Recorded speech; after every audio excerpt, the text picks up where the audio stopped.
wabarakatuh. Alhamdulillah, sholli wa nusallimu ala Rasulillah amma ba'du. Bapak Ibu, adik-adik, anak-anakku, jamaah sholat Isya dan Tarawih Masjid Al-Muhajirin Pondok Labu yang saya hormati. Semoga kita semua senantiasa bahagia lahir batin, kemudian rezeki melimpah penuh keberkahan insyaallah. Yang saya hormati, yang saya muliakan, panitia Ramadan sekaligus pengurus Masjid Al-Muhajirin.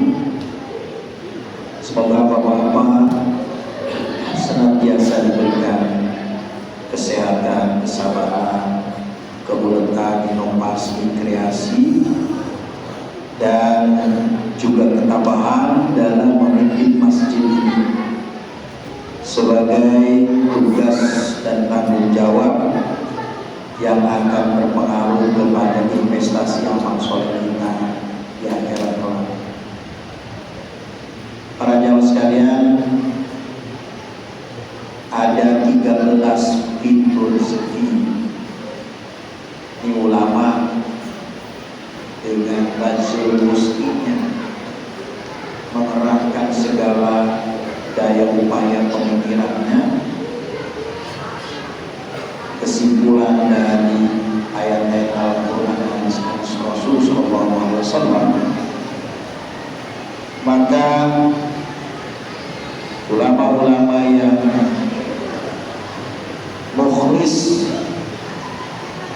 telah menyimpulkan ada 13 pintu rezeki. Yang pertama, namanya pintu maka bisa buka tutup ya. Jadi kita kalau hidup memiliki pintu, ada saatnya terbuka, ada saatnya tertutup. Maka pintu rezeki yang pertama adalah ketaatan kepada Allah Subhanahu wa Ta'ala. Maka kita berupaya sekuat tenaga kita bahwa untuk taat pada Allah, taat pada perintah, jauhi larangan. Kendalinya ada di hati kita. Bagaimana kita mentaati Allah Subhanahu wa Ta'ala, itu adalah kerja jiwa, kerja hati. Kalau fisik di badan ini hanya casing, Pak. Sebagaimana siput atau siput ya. Kalau saya dulu waktu kecil sering main keropang. Keropang itu siput laut ya, buat mainan. Nah, itu kan ada cangkangnya, Pak. Cangkang itu ngikutin kemana saja tergantung siput. Nah, di raga kita, badan kita, jasad kita tergantung jiwa. Kalau jiwa dia mengajak jasad ini taat, dia taat. Dan tidak selalu ketaatan itu diimplementasikan, diwujudkan dengan fisik.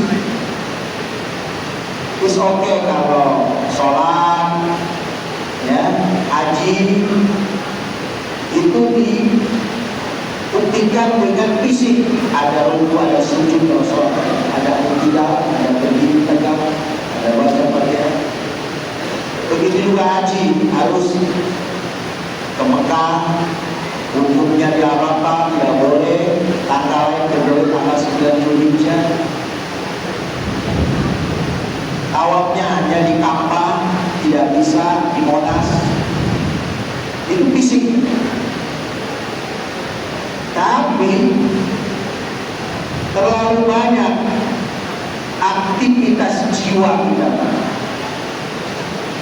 yang kadang fisik tidak dibutuhkan untuk membuktikan. Misalnya apa? Kita punya sikap perilaku hati yang baik, kemudian rendah hati, zuhud, tidak cinta dunia, kemudian qanaah, menerima apa adanya dalam hidup, itu kan kerjaan. Maka itu bentuk daripada ketakwaan atau ketakwaan. Itu bagian daripada pintu rezeki. Yang kedua, pintu rezeki itu tawakal. Tawakkala ya tawakkalu tawakkulan, wakkala yuwakkilu wakkilan. Artinya mewakilkan seluruh kehidupan kita hanya kepada Allah. Kita serahkan sepenuhnya kehidupan kita hanya kepada Allah. Jiwa, raga, harta yang kita miliki sebagai anugerah dari Allah, kita serahkan sepenuhnya kepada Allah. Tawakal. Jadi kita menyerahkan sepenuhnya kehidupan kita kepada Allah Subhanahu wa taala. Maka tawakal kepada Allah adalah bagian daripada pintu rezeki. Mudahnya kita mendapatkan anugerah Allah ini itu karena tawakal. Bebaskan jiwa kita. Kalau kita sudah tua renta, kita punya harta, jangan was-was untuk meninggalkan. Serahkan kepada anak-anak kita sebagai ahli waris. Makanya sekalian, dalam Islam, dalam syariat Islam ini, seseorang yang sudah usul, sudah sakit-sakitan, kemungkinan untuk sembuh tipis, maka dia menyerahkan hartanya semua diinfakkan. Itu tidak boleh, Pak. Orang-orang yang sudah usul hanya diperbolehkan menginfakkan hartanya itu sepertiganya. Lebih dari sepertiga harus diambil karena itu hak ahli waris, keluarganya, anak-anak. Maka kalau kita mau berinfak, mau sedekah, lagi sehat, lagi pelit, lagi banyak duit. Kalau sudah sakit-sakitan, nilainya beda. Karena sudah tidak mungkin untuk bisa menikmati lagi. Maka tawakal kepada Allah. Berapa lama mungkin ada jamaah kita, saudara kita yang sudah meninggal, 2 orang berturut-turut aja, Pak Norman sama Pak Abro ya. Pak Norman sama Pak Haji Abro. Mungkin ya, di antara bapak-bapak yang umurnya sama dengan mereka udah ketar-ketir, giliran saya gampang nih. Ya, rata-rata kita ini takut mati, rata-rata ya, nggak semua, rata-rata. Buktinya apa? Kalau ditawarin mati, jarang yang mau. Saya sih terserah Allah ada. Apalagi kalau disumpahin mati. Bapak kapan sih masih hidup lagi? Kapan mau mati? Wah, marah kita kan? Padahal kalau iman kita kuat, kalau kita kuat, sebenarnya hidup di dunia ini capek, Pak. Mau makan beli aja mesti antri, apalagi gratisan. Maka tawakal kepada Allah itu sebagai pintu. Yang ketiga, tilawatul Quran. Kita belajar terus membaca Al-Quran, Pak, sesuai dengan kemampuan kita. Apalagi di bulan Ramadan ya, minimal 1 hari 1 juz kita membaca Al-Quran. Saya nggak bisa, Pak, baca Al-Quran. Saya mampu baca, maka walaupun nggak bisa baca. Padahal saya sarjana S3, doktor, tapi baca Quran melempetan. Gak apa-apa, minimal dengerin, bahkan mendengarkan Quran itu wajib. Hanya di beberapa tempat wajib, itu sudah membudaya. Kalau ada hafiz Quran, itu setiap setiap bulan Ramadan saja, bahkan bulan Ramadan lebih bagus. Ada yang namanya haflas simani, mendengarkan orang baca Quran. Ya, di Ciuni itu, di belakang Masa Sobir itu ada Haji Nabhani namanya, iparnya itu habis Quran. Setiap bulan puasa didatangkan itu iparnya suruh baca Quran. Ya, itu banyak yang dengerin. Nah, kalau saya pernah ke Bapak Anies Pak Kurus bisa bilanglah, itu kalau orang baca Quran itu dengerin sampai tuntas. Nah, di kita mah dengerin baca Quran, awas. Maka biasakan kamu baca Al-Quran. Ya. Karena Quran itu salah satu kitab yang diimani yang nanti alam kubur akan ditanya, man imamu, siapa imammu? Kita jawabnya Al-Quran. Itu pintu rezeki. Yang keempat, taklim belajar. Duduk di majelis taklim itu bagian daripada pintu rizki. Maka jangan malas Pak belajar agama. Ya, karena malas itu adalah perbuatan yang buruk tercela. Maka yang keempat pintu rezeki adalah taklim. Yang kelima, salat dengan tertib waktu, tertib tempat, tertib cara. Waktunya berjamaah, tempatnya di mana aja berkumandang, masjid atau musola. Caranya ikuti, sallu kama ra'aitumuni usolli. Sholatlah kalian seperti melihat aku sholat, kata Rasul. Maka jangan ngatur sendiri Pak sholat. Kalau kita ikut imam, ikuti ritme imam. Jangan rukuk duluan, sujud duluan. Ya. Kemudian yang keenam, pintu rezeki itu silaturahim. Usahakan dijadwalkan silaturahim. Kalau silaturahim itu hubungan dalam, Pak. Ini kadang orang keliru Pak. Bahasa Arab itu mustaroh. Beda sedikit saja antara silaturahim dan silaturahim. Kalau silaturahim itu adalah hubungan darah, kekeluargaan nasab. Kalau silaturahim hubungan kasih sayang sesama kita. Maka bapak-bapak dulu pernah mungkin diajarkan Quran oleh siapa? Guru kita. Kalau masih hidup datangin Pak. Ya, berikan dia hadiah. Kalau sudah meninggal, keluarganya datangin. Doakan, karena dia yang pernah memberikan kita bisa membaca Al-Quran. Ada kan luang waktu, apalagi pensiun daripada manyun di rumah ya, cuma ngomong cucu. Coba silaturahim, jangan di rumah. Perlu saja bernangi nasib. Setiap teman datang, tetangga datang, lagi ngapain Pak? Ini asam urat nih 9,7, ini nih darah tinggi, ini nih gula segala macam. Coba direnungi ya, coba banyak silaturahim. Silaturahim, saya udah nggak kuat jalan, justru lagi payah-payah itulah obatnya silaturahim. Itu Ammar bin Jamuh, sahabat Rasulullah SAW, umurnya 70 tahun lebih. Kakinya sudah cacat akibat perang. Anak-anaknya sudah berangkat jihad bersama Rasul. Apa kata istrinya Ammar bin Jamuh? Wahai suamiku, berangkat kau perang, jangan kalah dengan anakku yang muda-muda. Aku udah tua, justru tua itu lebih bagus.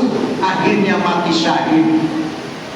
Ini orang kalau sudah tua di rumah aja berdominasi, akhirnya penyakit makin tumbuh. Bos sekalian, saya sih masih muda, baru 59 aja umur. Tapi teman-teman saya baru 45, itu jangan pun untuk silaturahim biasa, suruh ngisi kajian aja yang jaraknya 10 kilo, gak kuat. Saya masih sanggup Pak, isi kajian ke Sukabumi Pak, subuh. Dari sini jam berapa coba? Kalau kesini aja saya jam 10 malu udah datang ini kamu sini bagian. Jadi dibiasain itu gerak, full harakah barokah. Setiap gerak ada berkah. Yang udah tua-tua mohon maaf, yang perlu aja di rumah, masjid rumah. Silaturahim rumah Semua guru-guru biasain, tersehat insya Allah. Ya, karena silaturahim adalah salah satu pintu rezeki. Kemudian biasakan sedekah istiqomah. Khairul amal adwamuha wa in qalla kata Rasul. Sebaik-baik amal soleh itu istiqomah, dawam, rutin, walaupun sedikit. Sholat tahajud gak usah banyak-banyak, 8 rakaat saja ya. Sholat tarawih 8 rakaat, witir 3 rakaat, sudah. Gak usah banyak-banyak. Kalau Rasul sampai turun dia punya uratnya sampai parises ya. Kita mah gak usah. Cukup sederhana saja, baca Quran 1 juz setiap hari, sederhana saja ya. Jadi sedekah istiqomah ya, dibiasakan ya. Kemudian yang ke-8, ngajak orang untuk taat pada Allah, amar ma'ruf nahi munkar. Bapak kalau sudah jadi ahli masjid, jangan egois, ajak tetangga, keluarga ya untuk ke masjid. Kemudian yang ke-10 ya, yang ke-9, doa masnuna, biasakan doa yang diajarkan Rasul Sallallahu Alaihi Wasallam. Kalau nggak tahu tanya kepada para ulama, para ustaz, para kiai, doa-doa yang diajarkan Rasul itu yang gimana, ya? Dan yang 10, zikir dengan tertib pagi sore, ya. Setiap habis subuh kan ada sholat sunnah tuh, zikir, istighfar 100 kali, subhanallah 100 kali, alhamdulillah 100 kali, Allahu akbar 100 kali, kemudian selawat 100 kali. Sebentar Pak, sebentar ya. Zikir itu zikir lisaniyah, zikir qalbiyah setiap saat kita punya Allah. Kemudian disebut banyak istighfar, kita di banyak dosa Pak ya. Mau banyak istighfar setiap saat. Kemudian yang ke-11, yang ke-12, menikah itu salah satu pintu rezeki yang ke-11. Dulu saya tahun 90-an ke sana ngajar pengabdian di pondok pesantren, diberikan insentif honor cuma 15.000. Nah, kemudian setelah menikah ditambahin ya 3 kali sampai 4 kali lipat. Saya bilang, Ustaz, kok saya di honor saya ditambahin, ente sudah punya istri sekarang, gitu kan? Yang ingin menikah, yang masih pada jomblo, ya segera menikah, karena menikah itu pintu rezeki, ya. Kemudian yang ke-13, usaha yang halal, ya. Jangan kayak ayam molor di rumah, diam saja. Kecuali orang Betawi biasanya tuh punya kontrakan 10, 20, 30 pintu, okang-okang kaki aja ya. Jadi itu dia, walaupun kita punya uang deposit di bank, tetap ikhtiar kita lakukan ya. Insyaallah ya, itu pintu-pintu rezeki yang akan dibuka oleh Allah Subhanahu wa taala apabila kita lakukan itu semua. Nah, di bulan Ramadan kita akan buka pintu-pintu rezeki dengan cara apa? Istiqomah, kita terus bergerak ibadah kepada Allah Subhanahu wa taala. Demikian apa yang saya sampaikan, semoga Allah membimbing kita semua sekalian. Kita dengan salat tarawih, subhanallah wa bihamdihi, asyhadu an la